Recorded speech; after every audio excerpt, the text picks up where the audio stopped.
Olá, começamos agora mais um Frente a Frente. Hoje aqui comigo a assistente social Daniela Ramos, ela que coordena a Central de Transplantes aqui em Alagoas e vai nos falar sobre as ações do Setembro Verde de incentivo à doação de órgãos e outras atividades que são realizadas. Eu agradeço antecipadamente a Daniela por estar aqui conosco e comecemos, Daniela, com esses quarto simpósio de doação de órgãos que acontece nesta sexta e sábado, lá no Centro de Convenções e que é aberto à população. Ou seja, as pessoas, tornou-se muito comum, não é, a prática de transplante e, claro, da doação, do incentivo à doação de órgãos também, porque sem órgãos não há transplantes, né? E nesse sentido, o que representa abrir uma discussão científica para a comunidade, para a sociedade civil? Olá, Gorete. É uma satisfação nossa, né, falar sempre de um tema que traz ainda tantos mitos e tantos tabus. E o nosso quarto simpósio alagoano de doação e transplantes terá uma programação bem extensa, onde vários temas serão tratados. Então, nós abrimos essa programação, as inscrições, para toda a sociedade civil, para os profissionais de saúde, para os estudantes, porque é um tema que engloba a maior parte. Então, durante sexta e o sábado, teremos várias situações que serão faladas, teremos depoimentos de pessoas que foram transplantadas, teremos depoimentos de famílias que autorizaram a doação, de pessoas que estão em fila, vários esclarecimentos em relação à legislação vigente, porque tivemos algumas mudanças na legislação, e também tentar desmistificar a questão da morte encefálica, o diagnóstico, como é feito, a questão dos transplantes, transplante de córnea, transplante cardíaco, renal. Então, assim, vários temas serão tratados e será bem interessante o nosso simpósio. Pois é, você falou sobre legislação vigente, mudanças nessa legislação. Mudanças que facilitam o acesso ou há algumas restrições? Nós temos a lei do transplante, a 9434 de 97, ela foi atualizada através do decreto 9175 de 2017, quer dizer, depois de 20 anos nós tivemos um novo decreto para atualizar. Então trouxeram sim algumas mudanças e uma das principais mudanças foi em relação ao diagnóstico de morte encefálica. Então ela abriu para o Conselho Federal de Medicina, que lançou a nova resolução, que é a 2173 de 2017, onde trouxe algumas mudanças. Por exemplo, uma das mudanças é, antes o diagnóstico obrigatoriamente teria que ter a presença de um neurologista. Então, hoje, não precisa ser exclusivamente um neurologista, basta ser um profissional devidamente capacitado ou que já tenha experiência de mais de 10 protocolos realizados. Então, o sistema ele é muito transparente. Então, quando a gente fala em morte, o nome já está dizendo, é morte. Então, para a gente se comprovar essa morte, o diagnóstico ele precisa ser feito da melhor forma possível em tempo hábil, em tempo hábil para viabilizar o transplante, não é? Isso, em tempo caso a hábil. pessoa seja doadora. Exatamente, Gorete. Então, são realizados 3 exames por 3 médicos diferentes. Então, 2 exames fazem uma série, 2 médicos diferentes realizam uma série de exames clínicos e aí um terceiro médico ele realiza um exame de imagem, que pode ser um ecodoppler transcraniano ou eletroencefalograma, uma arteriografia. Então, quando se comprova que não tem mais nenhum fluxo sanguíneo, nenhuma atividade elétrica no cérebro, o paciente comprovadamente comprova que está em morte encefálica. Ou seja, tem 2 caminhos que o novo decreto ele assegura, ou devolver o corpo à família para seguir com o funeral, ou o direito que a família tem de doar, porque somente a família hoje pode autorizar a doação. Pois é, e é um momento crucial. Há muitas situações de impedimento que inviabilizam a oportunidade de uma pessoa que precisa de um coração, de córnea, de rins, enfim, de uma série de órgãos que se pode fazer o transplante e é inviabilizado por N razões. O que é que se observa hoje, quem está na ponta do sistema? A sociedade tem flexibilizado mais essa questão de ser doadora? Então, ainda trazendo um pouco da Lei 9434, que é algo interessante, que antes a doação ela era presumida, ou seja, as pessoas só não eram doadores se colocassem lá no RG, não sou doador de órgãos. E aí teve um efeito rebote essa lei, que as pessoas não entenderam, né, a fundo, e veio em 2001 uma nova lei, a 10.211, falando que a doação passaria de presumida para consentida. Então, hoje no Brasil, somente a família pode dizer um sim à doação. E o que é que isso traz para a gente? A gente fica perguntando, né? Eu sou doador em vida, quer dizer que se minha família, no momento, falar um não, é não. É não, porque a gente precisa seguir o que está determinado na legislação. E o que uma pessoa pode fazer para assegurar esse direito quando ela não pode mais opinar, estando morta, evidentemente, Sim. né? Conscientizar a família. Nós conversamos muito que além de você falar, se declarar um doador de órgãos, você precisa sensibilizar a sua família. E somente ela pode dizer um sim à doação. Ou deixar um documento assinado, seria o ideal? Não é legal. Não é considerado. Não é aconselhável deixar, porque, vou citar um exemplo, a gente teve um caso de uma mulher que ela se declarava doadora em vida, e aí evoluiu para uma morte encefálica, o marido aceitou a doação, o filho aceitou a doação, só que aí veio a mãe dela no processo e disse que se aquilo ali fosse à frente, ela iria procurar a justiça. Judicializar a situação. Ia ser muito pior. Então, como nós temos uma equipe muito capacitada para isso, houve o acolhimento daquela família, daquela situação, e a doação naquele momento não foi possível, porque o conflito familiar seria muito maior depois daquilo ali. Então, é a gente conversar mesmo, é a gente sensibilizar a população, sensibilizar as pessoas, esclarecer as dúvidas, para que as pessoas estejam, né, tirem esses mitos, os tabus. Pois é, e sobre essas questões ligadas exclusivamente à doação, a gente vai falar ainda no próximo bloco. A senhora participa deste simpósio, não é, com uma palestra, uma discussão com o público sobre os avanços e os desafios da política de transplantes aqui em Alagoas. O que dizer, em geral, sobre essa política específica? A Central de Transplantes, ela já existe há mais de 20 anos no estado. Então, hoje nós realizamos transplante de rins, de córneas e de coração. E estamos caminhando para ter uma equipe também que realiza o transplante de fígado no estado. O processo está tramitando e acreditamos que há muita demanda. O final do ano, sim. Existem muitos alagoanos nas filas, né, de transplantes de outros estados. Eu falo filas porque nós não temos ainda fila porque não temos o transplante. Então, muitas pessoas procuram Pernambuco, que é mais próximo, mas tem muitas pessoas em São Paulo, no Ceará, que precisam desse transplante. Então, assim, a política, ela vem sendo desenhada, construída no nosso estado, por conta também de uma exigência do decreto 9175, que eu falei de 2017, ela lá exige que toda central de transplante ela construa um plano estadual.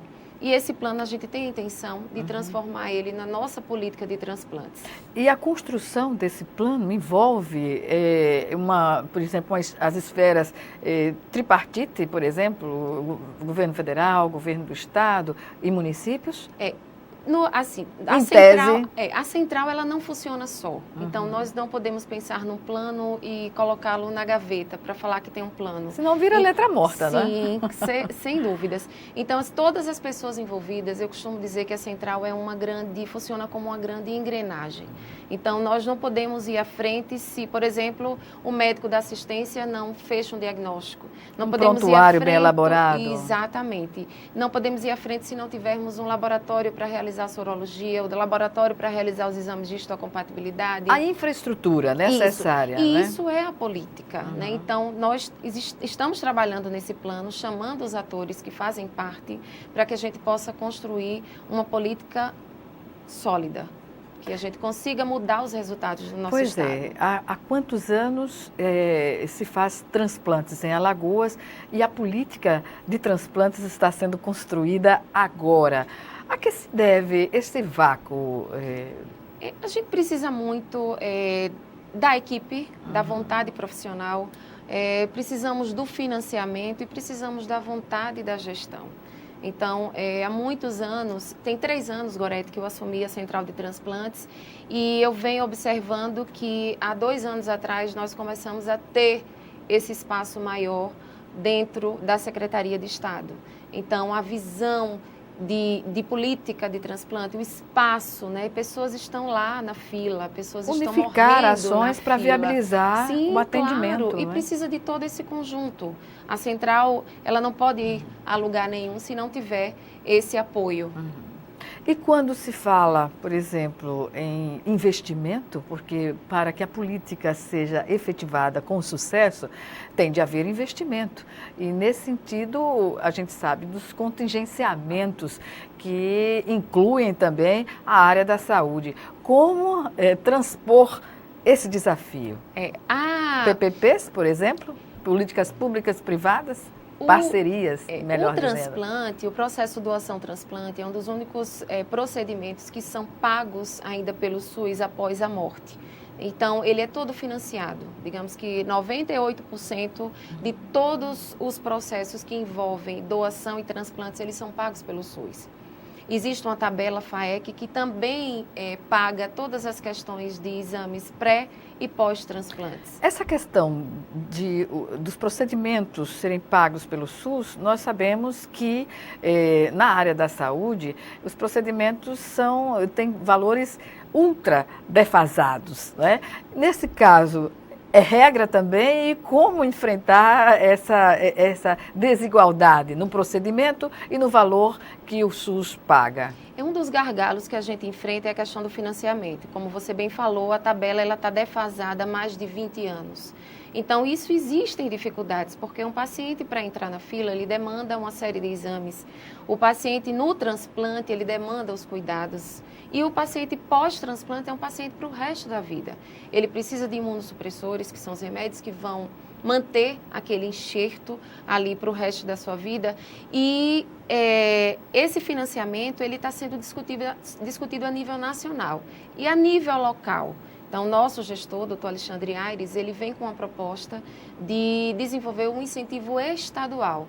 Então, nós estamos conversando com todas as equipes de transplantes que temos no nosso estado para a gente viabilizar os dois lados. O que o estado pode pagar dentro de toda essa dificuldade que está sendo nacional e também que se atenda à necessidade das equipes nos estabelecimentos de saúde. Isso enseja mudanças, digamos assim, na lei orçamentária anual, não é? Sim, com certeza. Que está em discussão na Assembleia Legislativa. Isso, Gorete. E é uma discussão que precisa ser levada sempre adiante e precisamos conversar e abrir esse espaço. Né? Existem pessoas que precisam dessa única chance para sobreviver, que é uma única esperança de vida.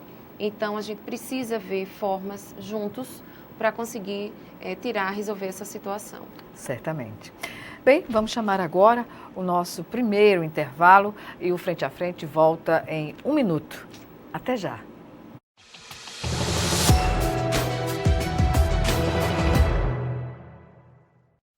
Quem doa sangue doa esperança, recebe sorrisos, alegria e confiança. Quem já doou sabe o bem que faz, o coração se alegra pra doar mais. Doe sangue regularmente, não importa o tipo que você pertence, seja A, B ou AB, tem sempre alguém esperando você. Doe sangue regularmente, não importa o tipo que você pertence, seja A, B ou AB, tem sempre alguém esperando você. Uma doação pode beneficiar até 4 vidas. Por isso é importante que todo doador continue com este ato de bondade sempre. Procure um hemocentro e seja um doador regular.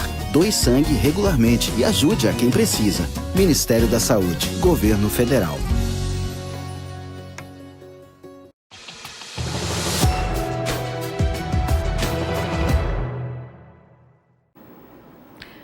Estamos de volta com o Frente a Frente, que hoje recebe a assistente social Daniela Ramos, ela que é coordenadora da Central de Transplantes aqui em Alagoas, e nos fala, a nossa pauta hoje é a discussão do Setembro Verde, que inclui entre as suas ações também um simpósio sobre a doação de órgãos que acontece nesta sexta e sábado no Centro de Convenções, mas também estamos a discutir aqui, no momento, não é, as condições que levam ou que favorecem ou não, o transplante aqui no estado de Alagoas. E aí eu pergunto, a recusa para a realização do transplante num ente, familiar, ele tem aumentado ou diminuído, e qual seria a causa principal no caso de não adotar o transplante para essa pessoa? Nós estamos conseguindo reduzir o índice de recusa familiar. Então, em 2016, nós estávamos com um índice de 71%, ou seja, de famílias que diziam sim à doação de órgãos. Em 2017, a gente conseguiu baixar para 44%. 2018, conseguimos manter nos 44%. Então, a nível de Brasil, o Brasil está em 42%. Então, nós estamos acompanhando o cenário nacional. Fator assim, que contribui. Claro. Fator que contribui para essa recusa é o desconhecimento da causa. Então, muitas pessoas têm muitas dúvidas do que é a morte encefálica, o diagnóstico da morte encefálica e o medo da morte, Gorete. Ninguém gosta de falar sobre a morte. A gente acha que falando sobre a morte a gente vai atraí-la, mas é algo que todos nós temos a certeza, Cada um com a sua religiosidade, cada um com a sua filosofia de vida, mas sabemos que um dia ela vai chegar para todos nós. Então, algumas questões religiosas, sim, apesar de que oficialmente nenhuma religião proíbe nem o recebimento do órgão para transplante, nem a questão da doação. Mas algumas pessoas colocam a questão religiosa e nós temos, claro, que aceitar. Então, outra questão que favorece para a recusa é a composição do corpo após a retirada dos órgãos. As pessoas, elas acham que o corpo ele vai ficar... no sentido literal da palavra sobre essa questão? Sim. As pessoas acham que o corpo vai ficar deformado. E não vai. Não por conta da cirurgia de captação. Ele pode ficar, assim, não ter condição de ser velado em caixão aberto por conta do motivo do óbito, se for um acidente, por exemplo. Mas a cirurgia é uma cirurgia eletiva, uma cirurgia que segue um padrão, e o corpo ele é recomposto normalmente após a captação dos órgãos. Um acidente grave, por exemplo, não teria necessariamente a doação do órgão para deixar uma pessoa muitas vezes até mutilada, Não tem nada a ver uma coisa com a outra. Não tem nada a ver. E a gente costuma conversar muito com as pessoas que já realizaram, já receberam um transplante, e eles sempre usam a frase assim, que se a gente não doa para salvar alguém, a gente vai doar para a nossa Mãe Terra, e em poucas horas o nosso corpo ele já não tem mais nada. Nada, absolutamente nada, Bem, durante esse simpósio, haverá o lançamento do Registro Alagoano de Transplantes, que vai estar disponível à sociedade no portal da transparência. O que significa? É um marco que se estabelece? Nós pensamos nisso, Gorete, exatamente para sempre a população ela ter o acesso, que as pessoas a gente luta para que as pessoas elas tenham uma melhor condição de vida. Então a gente pensou nesse registro alagoano para sempre estar atualizando o quê? Os números de notificações. O que é notificação? Todo paciente que está possivelmente em morte encefálica, que realiza o primeiro exame, ele já é considerado uma notificação. Então, o órgão responsável no Estado em receber compulsoriamente todas essas notificações é a Central de Transplantes. Só uma pausa. Há subnotificação expressiva aqui em Alagoas? Muitas. Porque esse papel, digamos assim, o que traz o nosso decreto é que é caráter urgente e obrigatório que os hospitais, a assistência, ela identifique esses potenciais doadores, independente da doação. Então, a morte encefálica, o diagnóstico, ele é direito da família. Então, ele precisa fechar. Então, essa subnotificação significa que a gente tem menos protocolos fechados e, consequentemente, menos doação. Então, voltando para o registro, nós pensamos e trimestralmente, acompanhando a Associação Brasileira de Transplantes de Órgãos, que também é divulgada trimestralmente, tudo que a gente vem fazendo em relação ao transplante e à doação no nosso estado. Então, quantas doações tiveram mês a mês, quantas notificações, quantos protocolos fechados, quantas equipes nós temos credenciadas no estado, os pacientes inscritos por equipe, a quantidade de transplantes realizados também por equipe, isso mensalmente. Isso é uma forma também de incentivar a sociedade a doar, não é? Claro, e os profissionais a se enxergarem, porque a informação A ela participarem é feita, também. A participarem também. Eles podem se enxergar, opa, eita, isso aqui, minha notificação está baixa, eu preciso verificar isso aqui. Aos meus pacientes, eu escrevi mais pacientes em lista, então eu tenho pacientes semi-ativos. Então, é uma forma da gente acompanhar em conjunto toda essa evolução.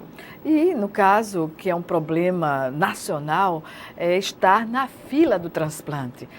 As pessoas não têm controle sobre a sua vez, e muitas vezes demora demais, isso gera uma angústia, até o agravamento da situação do paciente, não é? A nível estadual, nós somos os responsáveis em estar gerenciando essa lista. Então, todo paciente que é inscrito em lista, que é inscrito pela equipe que acompanha, ele recebe um RGCT, que é um registro geral, então, de cadastro técnico. Então, com esse número, o paciente ele pode entrar no site do SNT e ele pode verificar, sim, a sua posição em lista, a quantidade de recusas que já teve. Ele pode estar acompanhando em tempo integral o seu processo. E, acima de nós, vem o Sistema Nacional de Transplantes, que regula e que acompanha toda essa questão da fila. Sendo a Central de Transplantes, né, responsável pela coordenação das atividades, o que dizer desse trabalho no âmbito do estado de Alagoas? Porque nós temos cidades polo que poderiam estar, digamos assim, linkadas à Central de Maceió. Como vocês entendem essa operacionalidade do transplante? Hoje nós temos alguns braços operacionais. Nós temos a Organização de Procura de Órgãos, que é a OPO, que é composta por 7 enfermeiros, 2 médicos, uma psicóloga, que eles fazem a buscativa em todo o estado. Cada OPO ela é responsável por 2 milhões de população. Como temos um pouco mais de 3 milhões, nós comportamos uma OPO. E em cada estabelecimento de saúde que atende pacientes neurocríticos, que possuem leitos de UTI, eles precisam ter instalada a comissão intra-hospitalar de doação e transplante. Então, esses braços operacionais, eles são responsáveis em fazer toda a buscativa de pessoas que estão em possível morte encefálica. Então, você fala que o estado de Alagoas ela tem 102 municípios e o Hospital Geral do Estado acaba acolhendo muitos pacientes de vários municípios. E nós estamos agora com Arapiraca, o Hospital de Emergência Daniel Ulli, preparando uma equipe para também conseguir fechar esse diagnóstico lá, uma vez que o Daniel Ulli, ele é uma referência em trauma para toda aquela região. E nós sabemos que existem muitos acidentes de carro, acidentes de moto. Moto, sobretudo. Muito.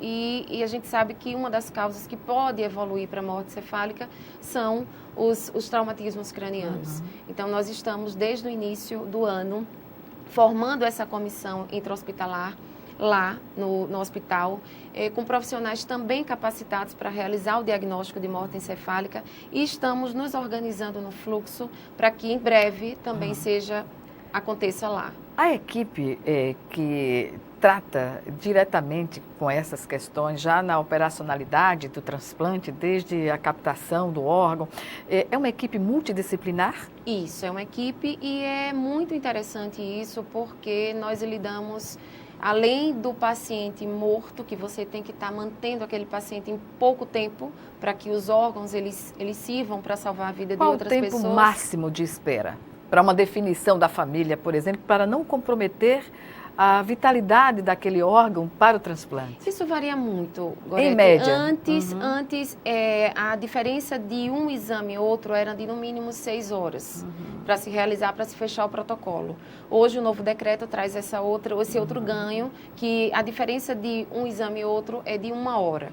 Então vai determinar quanto antes melhor, né? Estamos lidando com um paciente que está ali morto, então os órgãos eles ficam sendo mantidos por ventilação mecânica, por drogas vasoativas, que o mínimo de tempo possível influencia no sucesso do transplante. Voltando à equipe multidisciplinar. Sim, então nós temos o psicólogo que acolhe a família, que além da gente trabalhar com o paciente que está lá fechando o diagnóstico, nós acolhemos a família. Então, é preciso que tenha essa equipe multidisciplinar, porque a gente trabalha com os dois lados da moeda. A gente acolhe o ente querido, acolhe a família que está com o seu ente querido lá e também acompanha ela até o momento da captação, até a entrega do seu corpo. Então, é muito importante essa equipe e a equipe capacitada. Como chega às informações ou ao pedido de informações à central de transplantes? Vocês têm um telefone aqui que é o 3376-8186 e através deste número é possível a informação chegar e que outros atendimentos, melhor dizendo, são feitos por meio deste número? Nós temos, em relação a essa busca ativa, nós temos tanto as comissões que já funcionam nos hospitais, a OPO que faz busca ativa além do HGE, ela vai em todos os hospitais também da capital para fazer, e quando a gente tem alguma suspeita, eles podem ligar, podem acessar esse número, nós funcionamos 24 horas, e esse número a gente recebe várias ligações para saber posição em lista, para saber algumas dúvidas a respeito do tema, do que é, então nós estamos sempre abertos para receber as ligações, as dúvidas. Pois é, e sobretudo agora, não é? Com essa massificação das informações, que isso dá a oportunidade de as pessoas tirarem todo tipo de dúvida. O que poderíamos dizer de diferencial na hora do atendimento? Que tipo de dúvida chama a atenção que pode ser considerada como um mito, mas é singular na forma, na percepção sobre essa questão?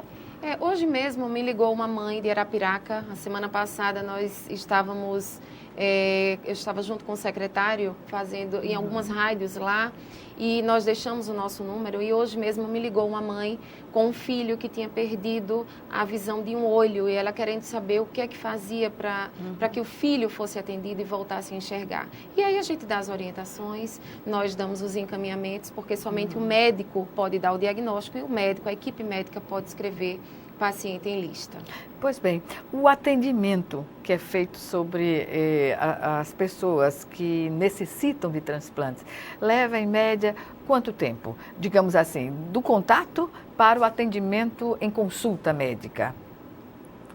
Isso varia muito de acordo com a equipe demanda. E com o estabelecimento, porque esse contato direto com o paciente são as equipes de transplantes que tem.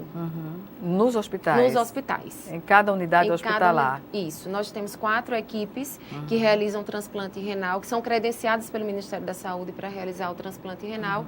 Temos uma equipe que realiza o transplante cardíaco e 8 equipes que realizam o transplante de córneas. E essa estrutura hoje, ela tem dado conta da demanda? Sim. É importante sempre ressaltar e chamar a atenção que só existe o transplante se houver a doação. Então, nós estamos assim numa tendência de diminuir a recusa familiar, mas estamos ainda muito aquém da nossa real necessidade. Que deveria ser invertida, né? Sim. Pois bem, vamos chamar agora o nosso segundo e último intervalo. Já já, o Frente a Frente está de volta.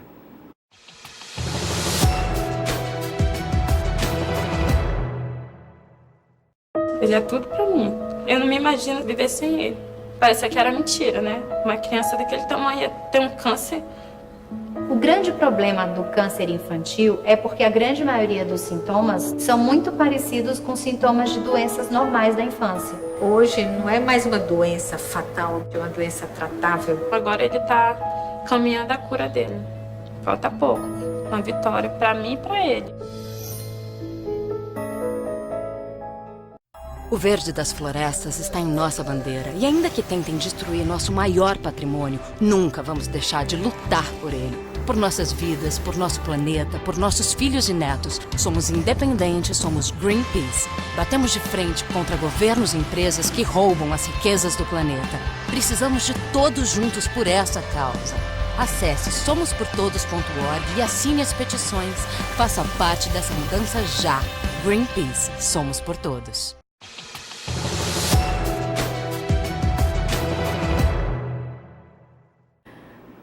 Na entrevista de hoje, voltamos agora com Frente a Frente, que recebe a assistente social Daniela Ramos, coordenadora da Central de Transplantes aqui de Alagoas, e nos fala sobre atividades, né, do Setembro Verde de incentivo à doação de órgãos. Daniela, como a pessoa em geral pode ser um doador clássico, um doador clássico? Declarando para sua família que você tem o desejo de ser um doador. Hoje no Brasil, somente isso possibilita que no momento de uma fatalidade a família possa dizer sim à doação de órgãos. Então não adianta deixar nada escrito, nada. Não adianta deixar... É uma consciência cidadã. Isso, exatamente. E de generosidade, né, com as pessoas. É um ato de amor, né? A doação a vida. É um ato altruísta, e nós temos que pensar que tantas pessoas estão aí em fila e que morrem na fila porque não têm uma chance. E interessante, Gorete, que a gente tem vários relatos de familiares que aceitaram a doação, que diz ser menos difícil quando se sabe do desejo do doador em vida. Então, é muito importante a gente falar em casa, a gente agir com naturalidade, a gente conversar com as nossas crianças, com os nossos adolescentes, para que esse tema seja tratado de forma natural. E cria uma cultura de doação, claro, né, generalizada na sociedade. Doação é amor, né, um ato de amor. Então, se mesmo após o óbito, um pedacinho de nós pode continuar vivo, pulsando, né, em outro corpo, não é? E por que não? Por que não pensar sobre isso? Então, hoje, basta sensibilizar a nossa família. Sem falar que todos nós estamos vulneráveis à necessidade de um transplante, não é? Então, quanto mais houver órgãos disponíveis, digamos assim, na condição de um acidente, por exemplo, vai ser mais fácil identificar as compatibilidades, né? Hoje acontece com o desconhecido, né? Amanhã pode ser um amigo, depois pode ser um familiar e pode ser você. Porque não são doenças raras que levam à necessidade de um transplante. São as doenças corriqueiras, né? Um diabetes, uma hipertensão, uma hepatite não curada. Então, são doenças que nosso dia a dia, o nosso nível de estresse está tão grande que a gente acaba deixando o hábito saudável do lado, e quando vê, a gente tem aí a necessidade.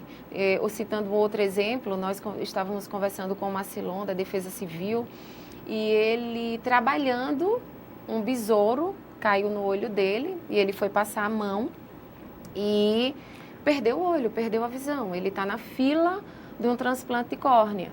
Então, ele dizendo assim: Daniela, como que a gente vai imaginar eu bem, saudável, a gente está trabalhando e de repente vem um besouro e me tira a visão? Então, assim, são coisas que acontecem e que a gente precisa... Acidentes. São acidentes. De toda a ordem. E nós podemos estar dos dois lados. Ou com a necessidade de de passar por esse procedimento de um transplante, ou passar também pela fatalidade. Só para reforçar, quando o médico indica um transplante, quais são as condições? O paciente, ele precisa, dependendo do transplante, tem uma série de pré-requisitos, que isso é determinado da portaria de consolidação que rege o Sistema Nacional de Saúde. Então, tem lá todos os critérios para o rim, os critérios para o fígado, para o coração, para a córnea e para os outros órgãos que também se fazem o transplante. Então, quando o médico fecha o diagnóstico, que realiza todos os exames pré-transplantes, aquele paciente ele está apto para entrar em fila e para começar a concorrer a um transplante. Lembrando que o transplante, a indicação é quando todas as terapias tentadas, não é, se mostraram insuficientes para o problema, sim, né, do indivíduo. É a última condição. Né? Então, o transplante ele é indicado quando já se esgotaram todas as outras. E é um procedimento médico em que o médico ele não pode resolver sozinho. É uma questão que envolve muito a confiança da população. Então, por exemplo, eu só posso ter um transplante se uma família doar, e se essa família confiar em todo o sistema, se essa família confiar em todo o diagnóstico, nos profissionais que estão envolvidos. A chance de sucesso dos transplantes, essa é uma questão, digamos assim, uma das questões cruciais para se acreditar que vai dar certo e ter o ato da doação. Primeiro, o doador, né, a pessoa que está ali, o doador, ele precisa, por isso que a gente corre contra o tempo, é uma luta contra o relógio. E até então é genérico, não se pode nem especificar se vai, porque a compatibilidade é que define, né? Isso, depois que se fecha o diagnóstico, que a família autoriza, que a gente começa a realizar as sorologias, os exames, para ver a condição daqueles órgãos. E o sucesso maior, Gorete, eu ainda entendo que depende muito do receptor, com o cuidado que ele vai ter com aquele órgão que recebeu, porque ele precisa tomar o imunossupressor para o resto da sua vida. Então, ele precisa adotar um hábito de vida, mudar o seu estilo de vida, a questão da alimentação e sempre estar realizando seus exames. Essa medicação pós-transplante, ela é disponibilizada pelo SUS? Sim, é disponibilizada. Tem uma parte da medicação que é comprada pelo Estado e tem uma outra parte, a maioria, que é dada pelo Ministério da Saúde. E hoje nós estamos com o programa, né, do remédio em casa, em que os transplantados eles estão incluídos na lista de receber a medicação em casa. Então isso tem surtido um efeito bem positivo, porque as pessoas iam lá para estar esperando, para receber a sua medicação, e hoje chega a medicação e até a renovação também da sua medicação, que de tempos em tempos tem que ser renovada a solicitação. E o estoque dessa medicação, o Estado tem mantido? Sim, regularmente? A parte responsável é a Farmex, a central estadual, ela não tem gerência sobre as medicações, mas nós estamos sempre em contato para ver o que está faltando, o que não está, se está, o que é que chegou, o que é que não chegou, porque quando se existe a condição de faltar uma medicação, então os pacientes olham, é a central de transplante. Porque isso exige um controle preventivo bem maior, porque a responsabilidade de manter o indivíduo que passou pelo transplante vivo, né? Claro, é uma responsabilidade gigante, né? Das 3 esferas de governo. Isso a gente tem tentando manter, né, e assegurar ao paciente que não falte essa medicação. Bem, lembrando que para fazer a doação, o paciente ele tem que ter uma condição geral de vida saudável, não é? Isso também é relativo, porque o médico analisa, claro. Isso tudo vai depender dos critérios. Mas, por exemplo, a gente já teve uma doadora de 77 anos que os órgãos de qual órgão? Estavam perfeitos. Rim, fígado, não teve coração, porque o coração é até 55 anos. Há um limite para fazer transplante de coração? Existe um limite, 55 anos. Mas assim, depende muito da condição. Não posso mais doar. E nós já tivemos também pacientes mais jovens e que não teve condição de doar o rim, que não teve condição de doar um fígado, porque as taxas estavam todas já super alteradas, comprometidas. Para esse fim, para essa finalidade. Para essa finalidade. Pois bem, e no geral, uma condição boa de saúde, em tese, pode dar uma condição melhor, né? Claro, isso até para a nossa condição de vida, para não desenvolver outras doenças, né? É preciso sempre que a gente pense na nossa saúde. Sobre o transplante de medula óssea, como se coloca aqui em Alagoas esse quantitativo? As pessoas despertam para essa necessidade? Não realizamos ainda o transplante de medula óssea no estado e hoje existe o Hemoal, que ele faz essa coleta e essa inscrição dos doadores, né? Quem deseja ser doador de medula óssea, procura o Hemoal e lá faz um cadastro, tira 5 ml de sangue e ele é registrado no Renome, que é o registro nacional. E isso é regulado pelo INCA. Mas é importante se falar em transplante de medula óssea porque há uma gama de benefícios para quem precisa e recebe, não é isso? Sim. Então, o estado de Alagoas hoje, ele indica, né, os pacientes que têm indicação de receber esse transplante, eles são encaminhados para os estados que realizam. Então, é preciso que a gente atente também, por que não ser um doador de medula óssea, um doador de sangue, né, um doador de órgãos, se assim tiver essa condição. Então, o ato de doar já é um ato por si só, um ato de amor. Lembrando só o número da central de transplantes, que a gente coloca aí mais uma vez no sentido de que as pessoas que precisem das informações possam contactar. Em relação ainda ao Setembro Verde, né, que é um incentivo à doação de órgãos, é um mês em que há muitas cores aí para serem trabalhadas e se insere o Setembro Verde. As pessoas respondem positivamente a esse apelo quando trabalhado com campanhas, como se faz nesse momento? Nós acreditamos muito no conjunto, Gorete. Nós acreditamos muito que a educação ela é muito importante, trabalhar a educação com os profissionais, trabalhar a educação com a população. E essas campanhas, elas surtem sim, porque dia 27 de setembro é o Dia Nacional. Então, Setembro Verde é o verde da esperança. Então, acabam que todas as ações, elas são intensificadas nesse mês. As pessoas acabam ouvindo mais a falar sobre o tema.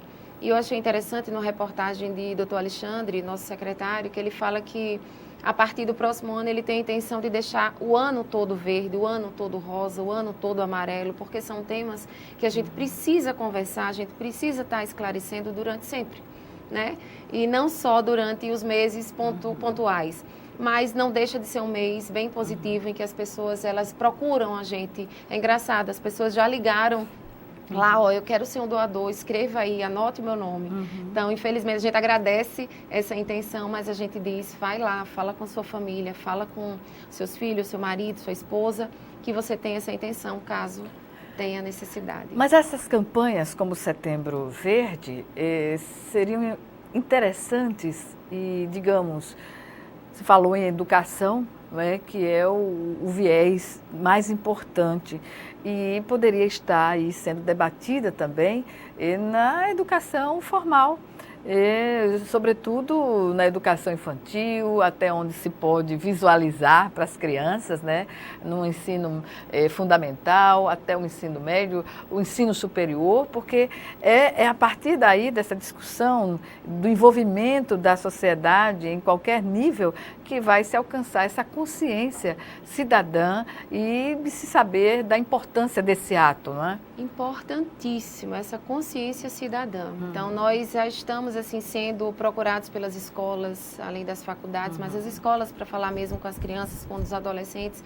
Isso tem sido fantástico, porque existe um grupo de pessoas que já foram transplantadas e que se engajaram nessa questão, exemplo da Associação dos Doentes e Transplantados de Fígado, a ALAF. São vários transplantados, apesar de não ter o transplante no estado, mas eles são muito organizados. Eles sempre estão procurando, a gente leva eles, né, para as escolas, porque não tem o maior exemplo daquele que já viveu, daquele que já passou. E então é muito interessante. As redes sociais cumprem um papel fenomenal, digamos assim, nessa tarefa de levar a informação para o mundo, não é? Isso está sendo de uma forma assim, quando a gente vê, todo mundo já viu, todo mundo já está falando sobre o assunto. Então é muito importante esses espaços, né, que vocês nos dão para chegar até a casa das pessoas, chegar até o ambiente das pessoas, para a gente levar a informação e tratar de um tema tão importante que é a doação de órgãos. Bem, infelizmente chegamos ao final da nossa entrevista e eu só tenho aqui a agradecer a Daniela Ramos por essa contribuição cidadã, né, no esclarecimento de uma necessidade que é geral para a sociedade, que é a doação de órgãos. Obrigada mais uma vez e sucesso nessa batalha diária, né, na Central de Transplantes. Estamos sempre à disposição. Obrigada. Obrigada. Obrigada a você também que nos assistiu e até o nosso próximo encontro, aqui, frente a frente, também com você.